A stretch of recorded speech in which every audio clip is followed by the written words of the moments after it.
মা যদি সন্তানের সামনে বাবাকে অপমান করেন, সন্তান কখনোই সম্মান করতে শেখে না।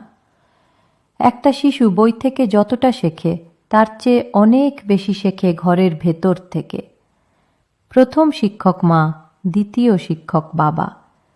কিন্তু যদি সেই মাই সন্তানের সামনে বাবাকে ছোট করেন, তাহলে সন্তান বুঝে যায় বাবার কোনো মূল্য নেই। শিখে যায় সম্পর্ক মানেই ঝগড়া আর অপমান। এর ভয়াবহ প্রভাব, প্রথমত ছেলে সন্তান বড় হয়ে নারীদের সম্মান করতে শেখে না। আর মেয়ে সন্তান ভাবে স্বামীকে অপমান করা স্বাভাবিক। ফলে ভেঙে পড়ে ভালোবাসা, আস্থা আর পরিবারের নিরাপত্তা।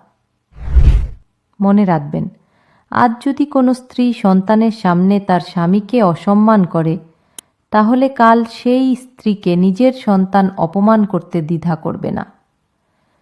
তাই সন্তানের সামনে বাবার সম্মান অটুট রাখুন। ভুল হলেও আড়ালে বোঝান, প্রকাশ্যে নয়। কারণ সন্তানের মনে বাবা মা দুজনই সমান সম্মানের পাত্র।